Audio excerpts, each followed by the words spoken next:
The chief aircraft used in the bombing of Germany is the Lancaster, at present the deadliest bomber in the world.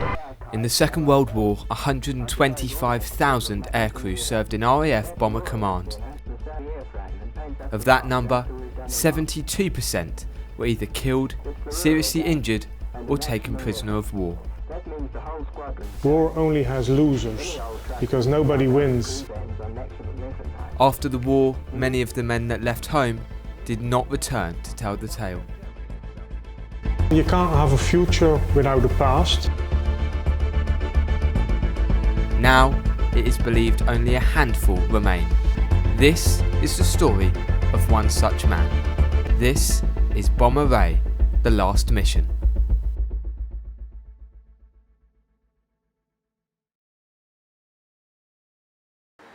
You alright, Ray? Oh, hello. How are you? Oh, thanks very much. Thanks for coming. No, lovely to see you.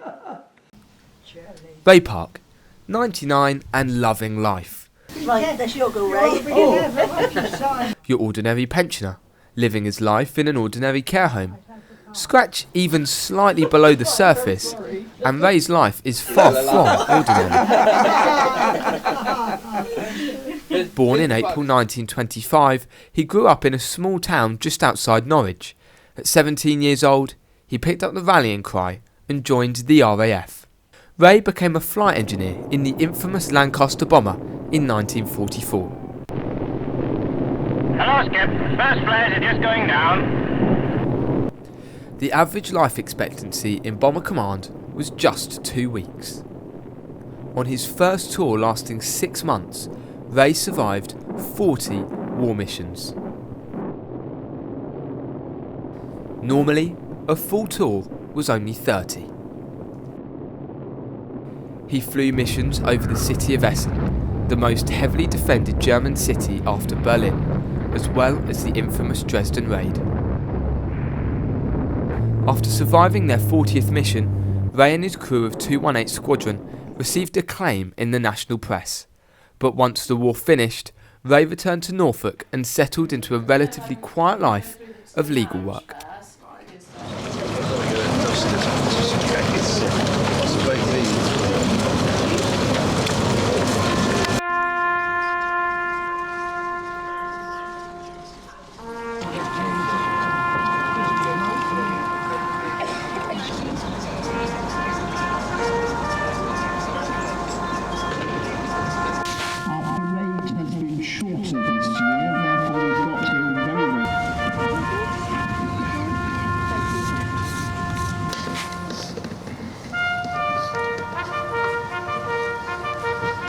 Since becoming a widower a few years ago, Ray has started fronting his local Remembrance Day services, flown himself in a light aircraft, and met up with other World War II veterans.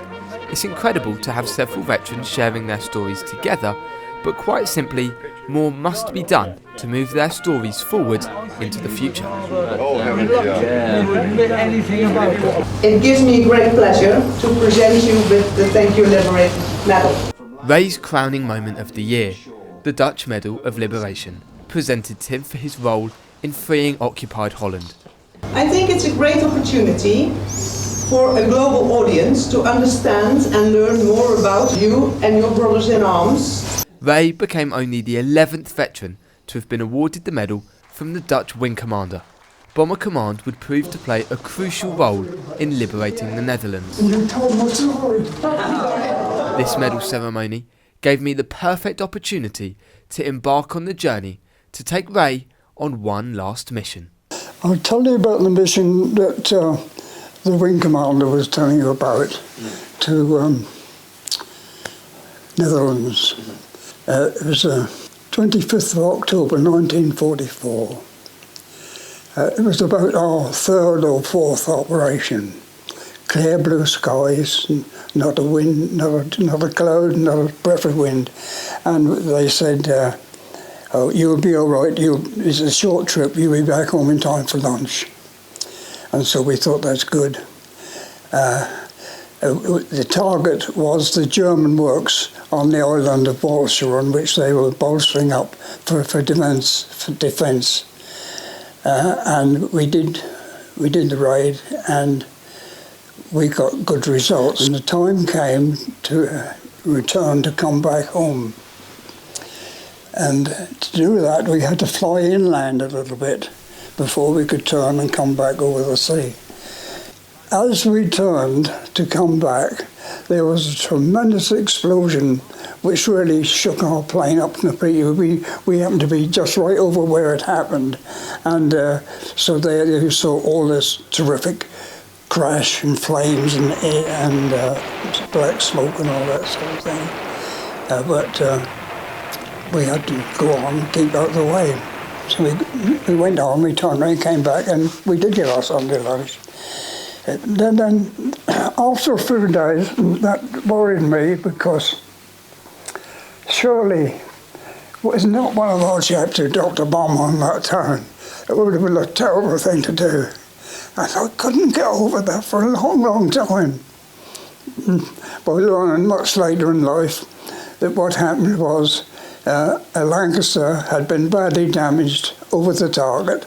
It struggled on to where we were and just crashed down into the town. And that Lancaster was a Pathfinder plane with the crew, seven or eight members, all about the same age as my crew. And they survived. I survived, they didn't survive. And so when I got the news that it wasn't our fault, I was so much relieved about it. So it would have been right here, on this very spot those 80 years ago, where Ray and the crew would have scrambled out of that very hangar, made their way here onto this runway where their Lancaster bomber would have been ready and raring to go. They'd have clambered in through the back door, and Ray would have made his way down to the front of the plane into the cockpit with the pilot, where he'd have taken up his usual flight engineer's position, done his routine engine checks before those incredible Merlin Rolls-Royce engines would have started whirring as the plane took off into the skies to fly about 140 miles in this direction towards Holland, which in fact is shorter than flying to Bath in that direction. Now, it's the crew's shortest mission at only 2 hours, and they'd have been coursing through the skies on that beautiful sunny blue day that Ray was talking about, and they'd have been heading directly for the island of Walcheren and the town of West Capella, and that is exactly where we're heading next.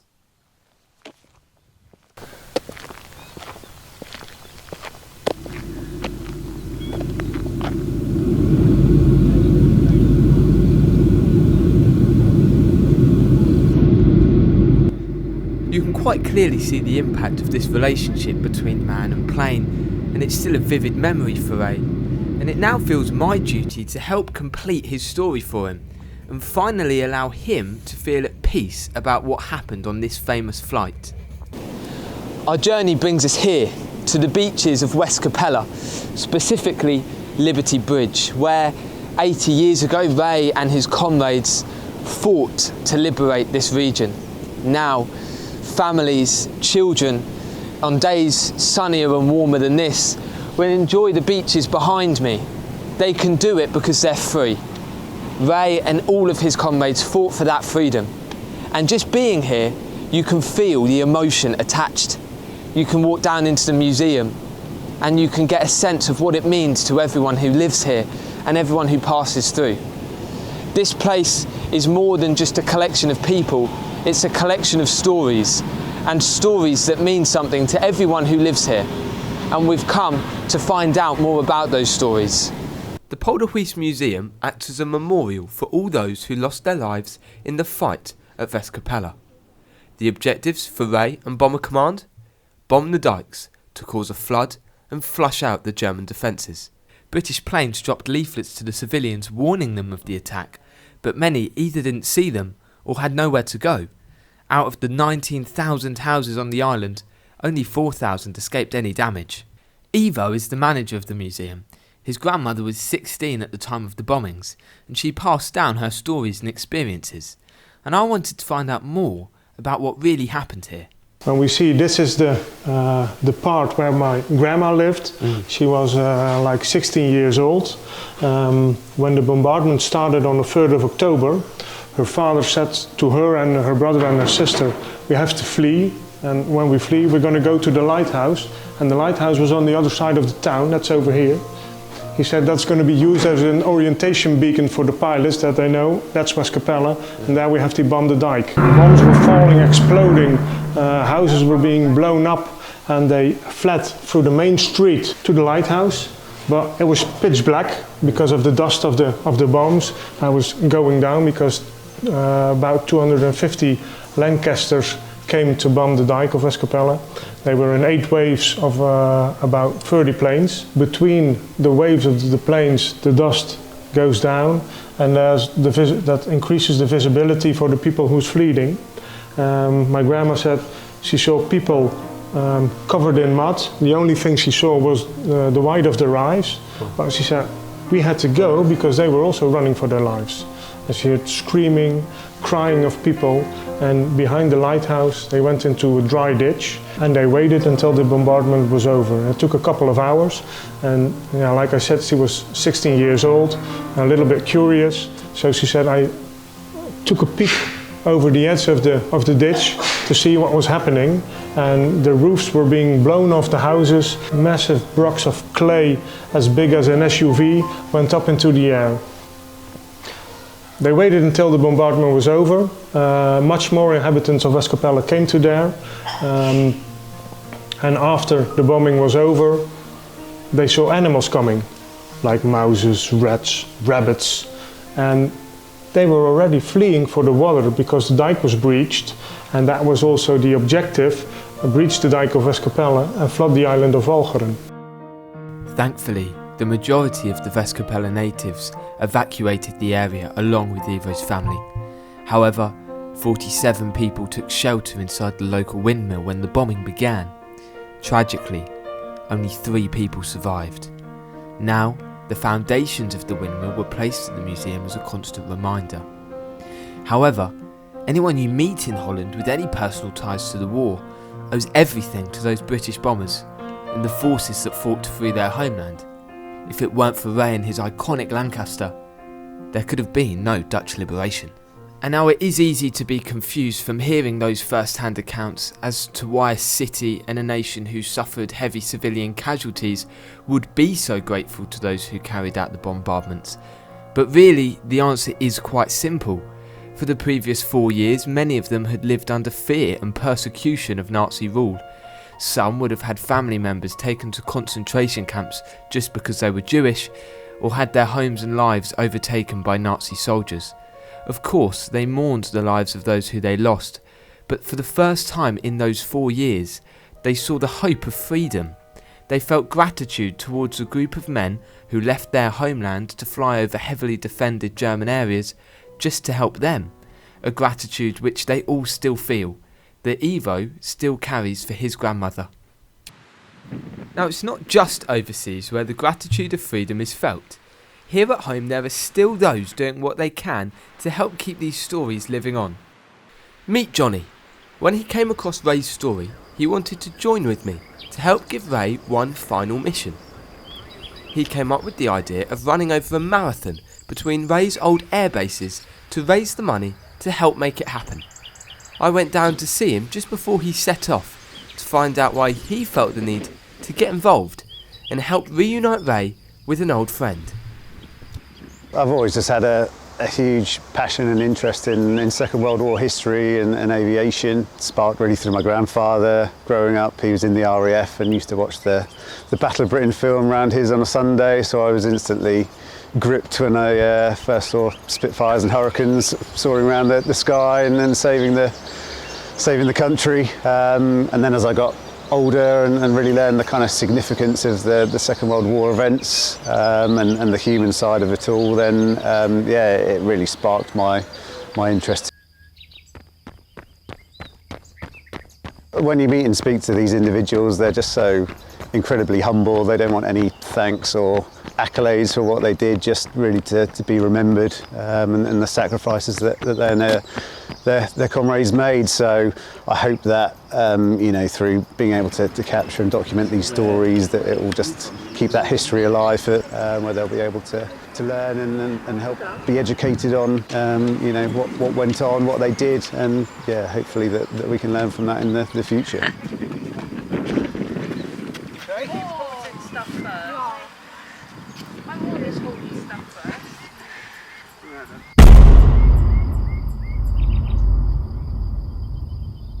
Birthday to you, happy birthday to you, happy birthday dear Ray, happy birthday to you.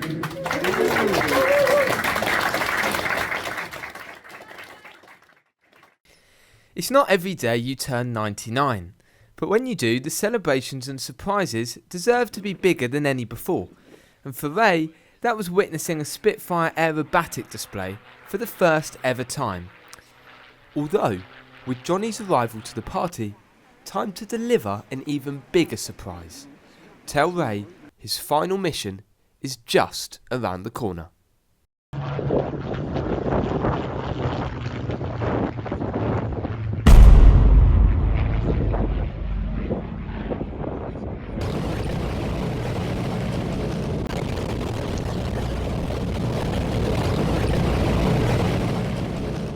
What's it like? Nice to see it? Yes. Up-to-date propellers. Just Jane, one of the world's last Lancaster bombers. The only one in Europe open for the public on board to taxi in. The journey of this one man had taken me far and wide to understand what happened and what those involved were going through 80 years ago. In doing this, you realise the importance of these stories and making sure they last into the future. It's an honour to meet you. Yes. These stories that touch people both near and far.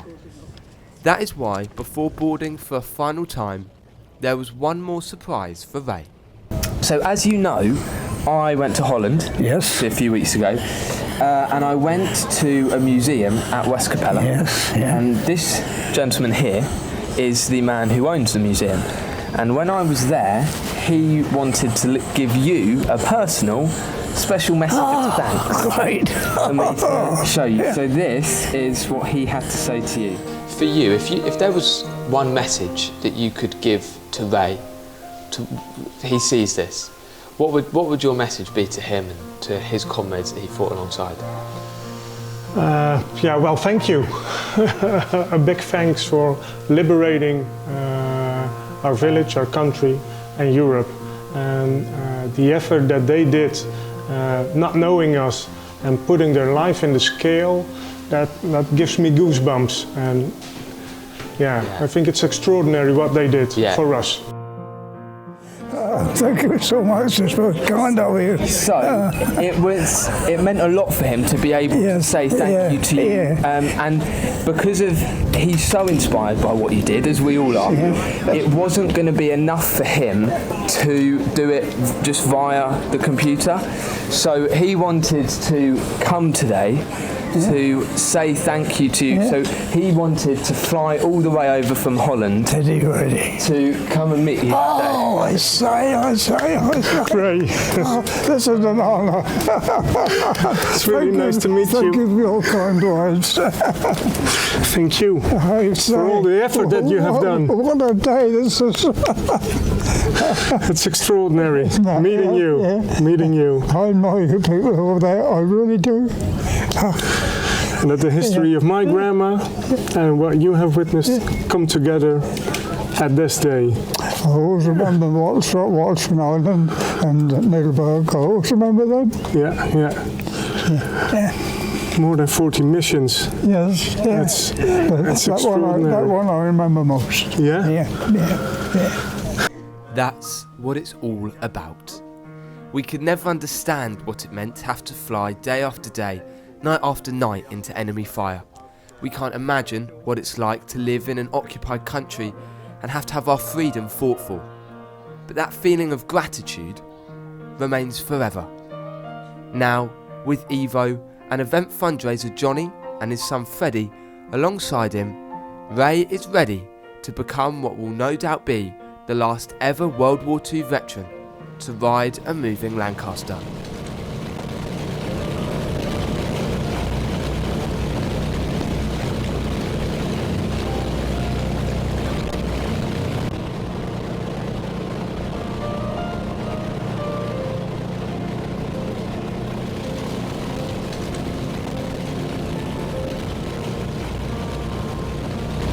Talk to me about when you're walking, when you're getting up there, and you see it and you hear it. How does that feel? What does that bring back to you? Well, the roar when the engines roar, and I push up the accelerators, and I want to keep going. I want to keep going up then. Yeah. Did it take you right back Yes, to 80 years yes. ago? I said to somebody, those engines don't sound as sweet as they used to do, but that's true. Yeah. I was way back all those years. Yes, standing on where the planes are parked. And, when you see it standing there with no one round about it, and I know I've got to come with my kit and get on it and fly away. And that's what it made you think of today? Yeah. Amazing. It's been a pleasure. Thank you very much. Well, thank you. Ray's story is unique to him, but stories like his happen to every dad, granddad, great-granddad or great-grandma up and down the country. In the words of Winston Churchill, never has so much been owed to so few, and now so very few remain. So the mantle must now be picked up to bring all the untold stories back to life. As for Ray, through the people he's met along this journey, being on board with young Freddie, his story is safe for the future. For Ray, it's mission accomplished. We're done, chaps, we're done. What would you say is the key and the secret to a long and happy life? Well, my life has changed in the last 2 years that I've been here, and it's a new world for me, and I'm very happy except here now. Yeah. What is the message that you would give to people out there to keep your story, keep your comrade's story, keep the stories of your great generation going on into the future? Yeah. Talk to your parents, get the full story and remember it. What is the one thing you want to say to all the people that served with you, who came back, those who didn't come back, as one of the last standing? What was your message that you'd say to them? Well, their job and mine was to keep ourselves all alive, and we did it successfully, and as far as I'm concerned, that was all that was needed.